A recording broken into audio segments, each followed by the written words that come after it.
0.90 for vectors. So 1 minus 0.90.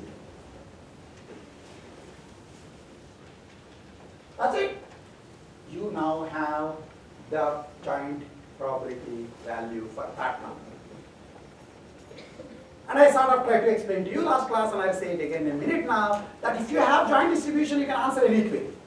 That's like the ground truth in probability theory. You want to get by with much less than joint distribution, but if you have joint distribution, you can answer everything. Every probabilistic way. Okay? Any questions? This is the stuff that you just have to understand, because otherwise you have no idea what Bayes networks are. Okay? Okay, here's an interesting thing. As I said, although most of our discussion on Bayes networks will be on discrete variables, in fact, mostly Boolean variables. But as I said, Bayes networks also work for continuous variables. They also work for discrete non-Boolean variables. You see what I'm saying? And in essence, the semantics are the same. At any given node, I need to provide the conditional distribution of that node given its parents. Okay?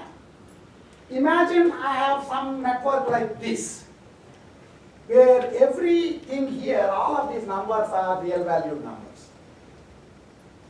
So the variable values are real. So that means a continuous continuous. Okay? And I call this sigmoid belief networks because my idea is that for the network, for a node like this, its distribution, I need probability of I given j, k, l. But it has to be a continuous distribution. Because probability of I equal to any real valued number, given j, k, and l have specific real valued values. You see what I'm saying? Okay? And one crazy thing I can do, of course, there are lots and lots of ways I can come up with probability distributions which have these properties. By the way, you realize things like normal distribution, etc. Right? In discrete probabilities, we tend to write tables. Unless required to do something else, we tend to write nice tables. In continuous probability distributions, you can't write tables, because the tables would have to be infinitely large. So you have to represent the distribution. If you want to represent the distribution exactly, you have to represent it as a function. Most of our lives, we represented them as closed form functions. How many of you know the bell curve, the normal distribution? Okay? Poisson distribution, general geometric series distributions. They're all essentially, closed form analytic distributions. If the class distribution of the marks of the class doesn't fit the normal distribution, I'll say noise, noise, noise. It's still normal. That's what we do. You see what I'm saying? Because that's a good thing to fit. Okay, but if you really want to capture all sorts of continuous distributions, in fact, it turns out you need to have a more expressive language for representing functions. Do you get where I'm going? What was a nice expressive language for representing functions that we heard about before? Neural networks. Because neural networks can approximate any function. So they can also approximate probability distributions. So they will get you out of your comfort zone of normal distribution and try dealing with any arbitrary distribution. First keep that in mind. So in one point essentially is, in providing this conditional distribution, I could have actually given this distribution as a neural network.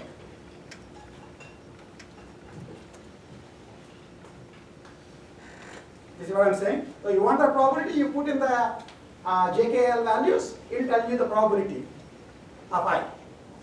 What were you doing when you were doing classification? Essentially, you are computing the probabilities of this being belonging, the category variable belonging to a particular class. This is all basically to kind of mess with your mind, saying that everything is kumbaya, everything is connected. So that you would either not get anything or won't lose anything. Okay, one of each kind. Okay, hopefully you will get everything at the same time. Anyway, so that's one part. The second part, of course, is imagine I wanted to write this and I have decided to represent this conditional distribution in a compact way. We will talk about this for discrete variables.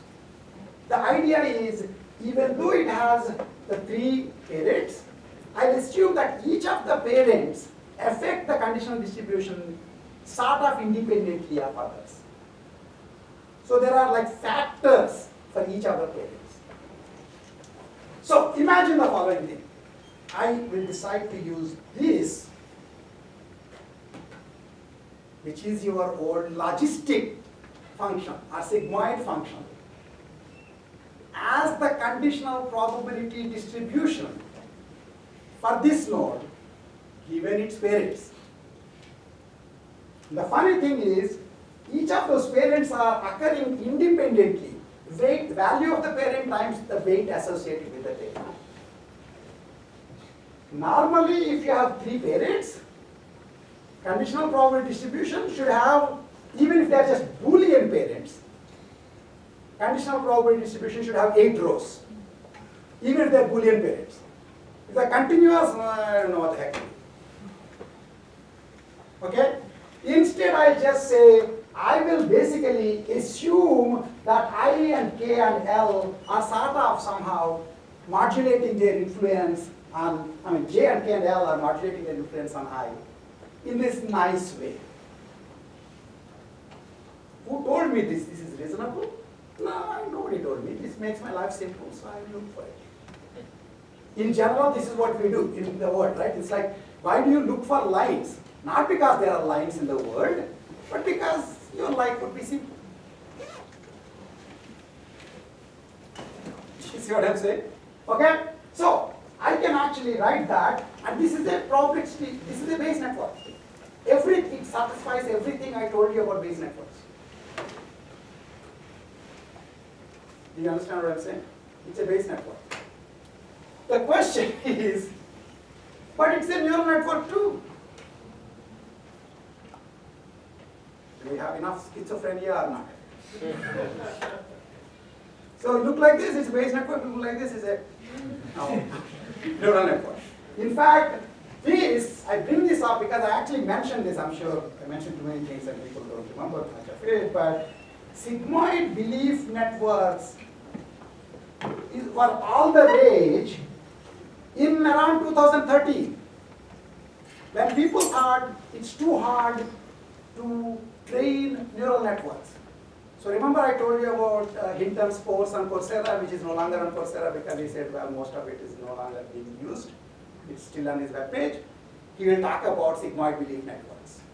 In fact, if I'm not mistaken, I may even have cut and pasted that picture from one of his slides.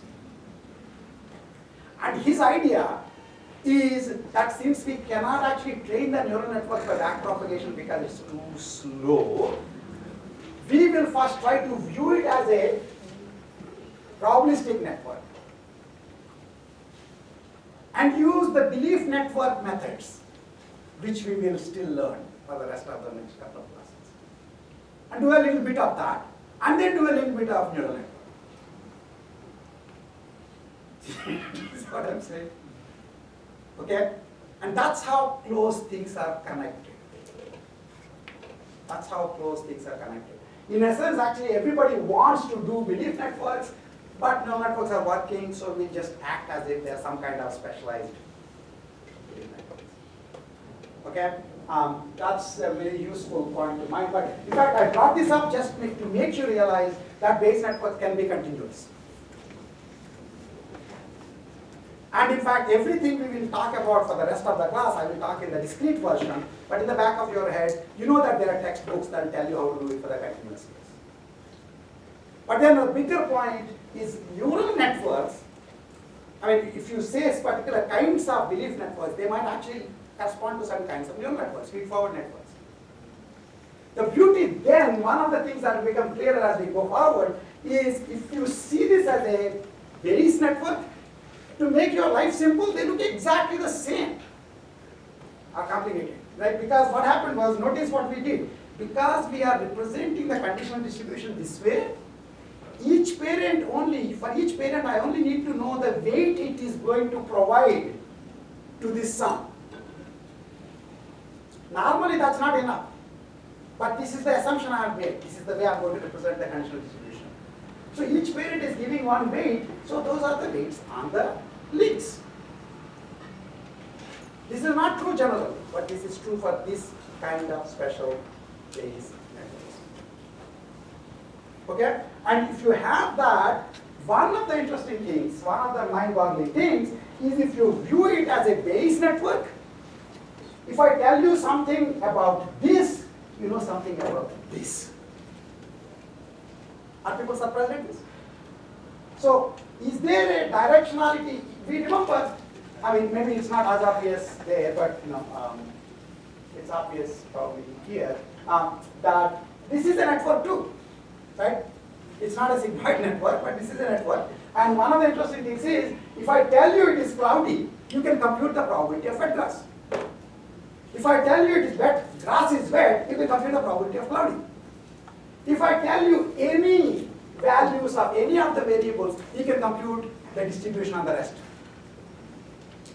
So is there a directionality for probabilistic networks? No. They are generative out of the box. You give the input, they'll give you the output. You give the output, they'll give you the input. You give the middle, they'll give you the input and output. This business of you thinking this must be input, this must be output is because you somehow decided to think that way. Nobody told you that cloudy is the input. Cloudy is just a variable. So if you see, using this, if you see this, it looks like that the inputs are that side, outputs are this side. If you see it as a neural network. And the inputs will change the outputs, nothing else. But if you see the same thing as a Bayes network, outputs will change the inputs. And that was actually the idea that Hinton was trying to do. He was trying to use something called expectation maximization algorithm, which we will talk about it later, which is essentially a way of dealing with neural networks with hidden variables. That means variables that cannot be directly observed. In a neural network, you can observe the very beginning input values and the last output values. Everything else is hidden. And it turns out that there is a great idea called expectation maximization, which we'll come to in 2 classes from now, which he decided to use it in the middle, and then use some amount of backpropagation and come back to this. Nobody is using this anymore, but it's useful to know that that's the level at which these ideas are connected. Question? Yeah, would you use a sigmoid belief network in conjunction to a neural net, or is it just for like weight initialization of a neural net? You can do both. You can do both. I'm seriously, I'm trying to completely mess with your mind just before your other exam. You'll be very happy that this is not on the exam. Right? So, basically, as I said, you can represent, if you wanted to represent the conditional distribution at I in its the most gory detail, you could try to learn an arbitrary neural network that just captures that conditional distribution. And then just say, hey, that's your network.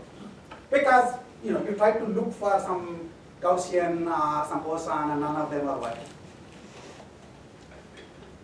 If on the other hand, you want to think of this whole thing as a Bayes network, and you can also actually, in this particular case where sigmoid network essentially means the conditional distributions are all sigmoid functions. They're all sigmoid functions. By the way, you remember this, and some days later, either today, end of the extended period or the next class, we will talk about something called noisy R distributions. And when you think noisy R, think this. When we see noisy R, think this. Noisy R tries to do for discrete variables what we were doing here for continuous variables. It tries to make the conditional distribution more compact by making additional assumptions. about how things are influencing each other. Okay? Any other questions? Okay. Okay, so something easy for a minute. Okay. So this is stuff that you should know. Suppose I told you that if I give you a Bayes network, I can compute the joint distribution. And I kind of said, if you know the joint distribution, you can compute any probabilistic way. At least inefficient. The question is how to do it efficiently. But you want to believe that, and you actually learned this as part of your intro probability courses, but I just want you to do this here again. So these are toothache and cavity. This is the domain, okay? So, you know, this is toothaches and these are cavities. You guys might have some Kakamani theory thinking that toothaches cause cavities, cavities don't cause, cavities cause toothaches, not vice versa. That's, how did you know this? Somehow you read it somewhere or something. Okay?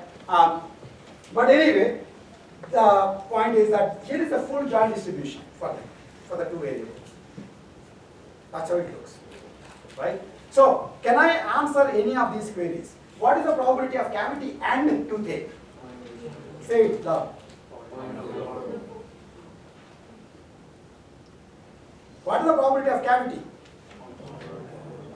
Because cavity essentially is, this is one place where cavity is true, this is another place where its cavity is true. Cavity is true with toothache being true, cavity is true with toothache being false. In general, when you do that, you call that what? Marginalization. You see what I'm saying?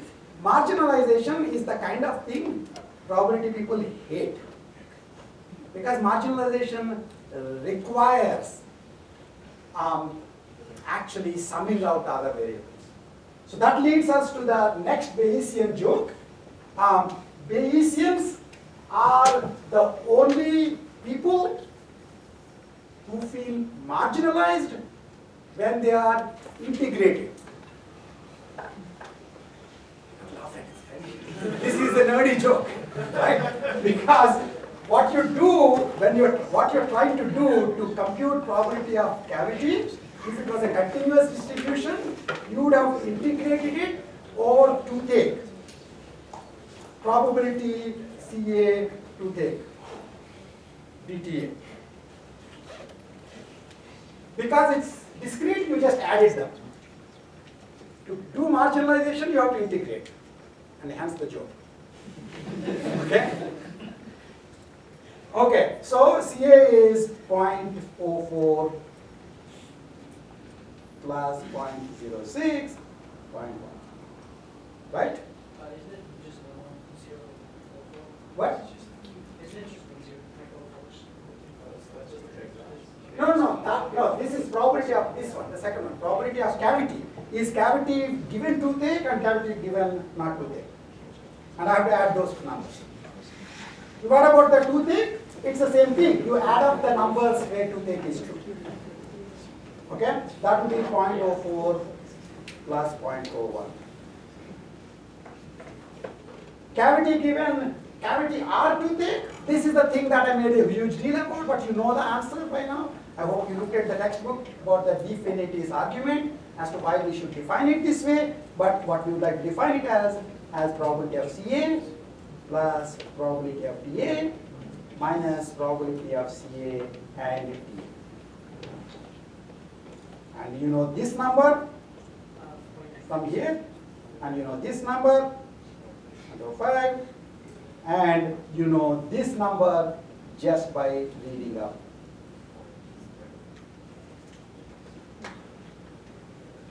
Right? This is discrete probability theory. You should know this. I'm just trying to make sure that you kind of realize that you know this. Okay? Then the last thing, of course, is probability of CA given not TA. That is the conditional distribution. Okay? For that, how do we do this? We basically have a definition for conditional probabilities. The definition for conditional probabilities is PCA given not TA is PCA and not TA by P not T A. In general, the definition of probability A given B is probability AB by probability B when PB not equal to 0.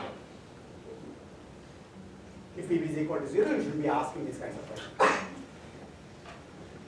That's like saying whether the false, inconsistent database will it entail something, it entails everything. Which essentially means any probability is fine. Okay? So, you know these numbers, PCA given RTA, and you know the P. Okay? To get this, basically you would marginalize.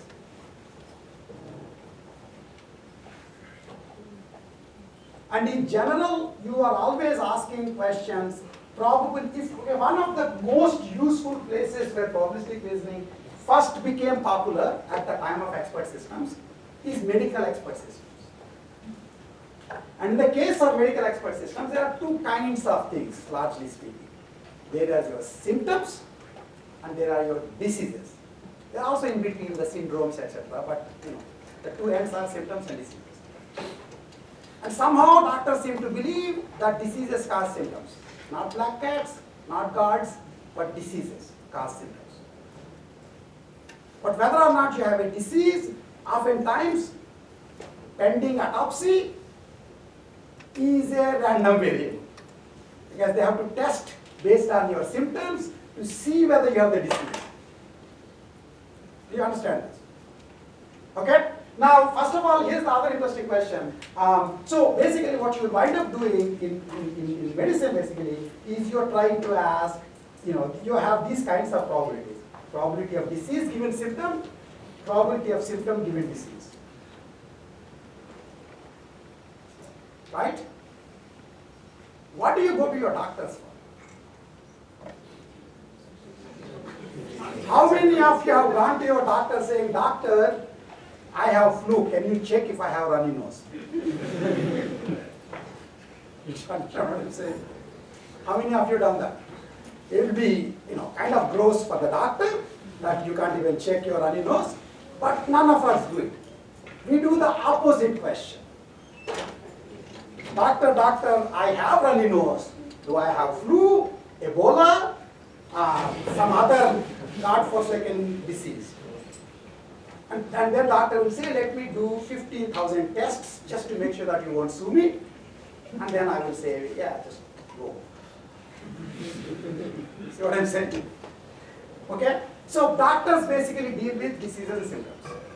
Now, since we are talking about this, let me ask you the question, what are the medical textbooks? To the extent medical textbooks give you any numbers, what numbers do they give? I understand. Which probabilities? There are two types of probabilities. Which types of probabilities do they give? They give disease given symptom or they give symptom given disease? Okay. How many of you think medical textbook gives disease given symptom numbers or knowledge about them? Okay. How many of you think medical textbooks give symptom given disease? So I don't know how many people are dealing with your doctors. Most of you don't think, it turns out, because you didn't actually raise your hands either way. Okay. Medical textbooks are about causation. They will give causal probabilities. They will say, if you have flu, with this much probability you'll have runny nose. If you have Ebola, with this much probability you will have this runny nose. You see what I'm saying? Okay? So all doctors are doing is you go asking for P D given S. And they'll do like this and say they'll compute they'll compute the P D given S using the P S given D numbers that they have on the textbook. You see what I'm saying? That's what medicine is all about.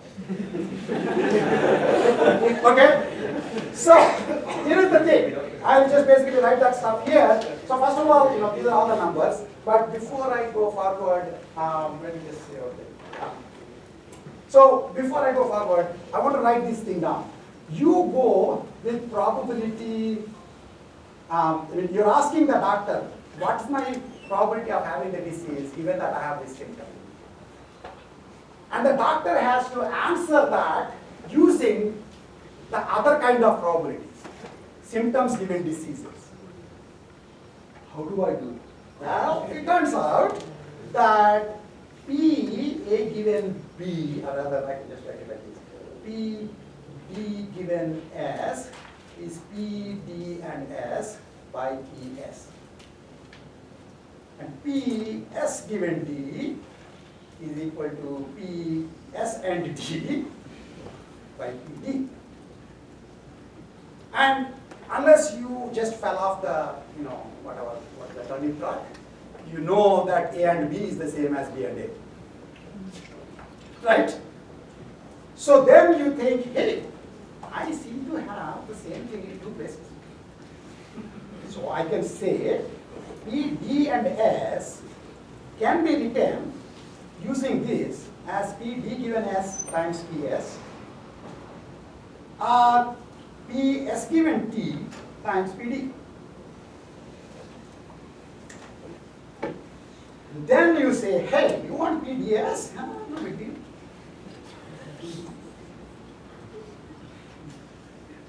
And if you're the first guy to do this, they will call you Reverend Bayes.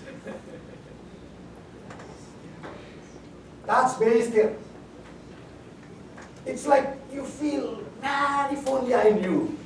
The old days were the best days to be alive. All the great easy stuff was done already. So Bayes is really, really, really famous for the Bayes rule.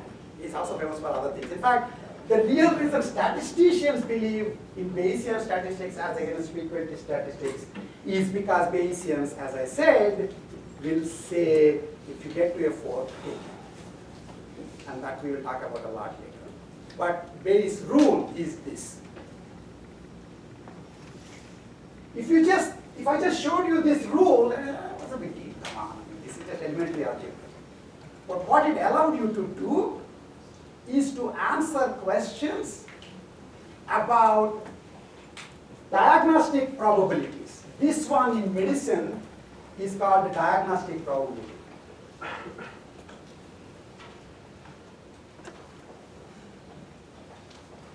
Using causal probabilities. You see what I'm saying?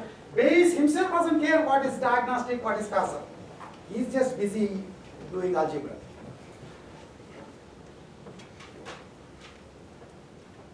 You see what I'm saying? That's Bayes. Okay? And then you have to understand, and I'll show you a slide bit later, but you have to understand that the reason Bayes gets all this credit is because it allows you to essentially do the hard to find diagnostic probabilities from the easy to find causal probabilities. In particular, even if you are not learning these probabilities, if somebody is estimating these probabilities, the question would be which kinds of probabilities are more stable and which kinds are less stable. So ask yourself the following question. Is the probability that flu causes runny nose? Suppose you checked around with a bunch of Tempians and then looked at all the people who basically have flu, because you maybe did an autopsy or something, they definitely have flu, and then you kind of touched their nose and found whether or not they have runny nose. So you have all the numbers, okay? So you basically computed the probability of runny nose given flu. Now, I'm going to Taiwan tomorrow. I need to use this number. I need to basically solve the problem there too. So the question is this number that I only did for Tempians, is that likely to also hold in Nashville and Pedapuram and Chennai and Istanbul? Versus, if you had computed the other number, which is somebody came with runny nose, what is the probability that they have flu? You did this in Tempe. Then you went to Delhi. I don't know, the Indians know that in Delhi currently people can't see each other's faces because of the smog and pollution. So in fact, the good news is that even if they have runny noses, they can't actually check. But see, I'm from India, so I can say this. Okay, so that's what I'm told that jokes are all about. But anyway, but the point is, this probability that you computed in Tempe, that is, if you ever see somebody with a runny nose, they probably have flu, is a very different number in Tempe than it is in Delhi, than it is in Kaohsiung, than it is in Himalayas. But the other side number is the same, much more same. Do people understand this? Causal probabilities are robust. So that's why textbooks try to compute the causal probabilities if they know causes. Machine learning systems have no idea what is a cause, what is, especially if you don't tell them. They don't know what is a cause and what is a symptom. So they have no idea what they are actually learning. But in the case when you happen to know these things, then you are much better off computing causal probabilities, estimating the causal probabilities, and using them to compute the diagnostic probabilities. This is what Bayes' rule was allowing you to do, and that's why you're so happy with it. Okay? Okay. The other point, of course, is that in general I've been talking about this, right? P given S or P S given D. In general, like the most useful kind of queries in probability distribution, probabilistic reasoning, is not probability of A and B, probability of A or B, but it's probability of ABC given DEF.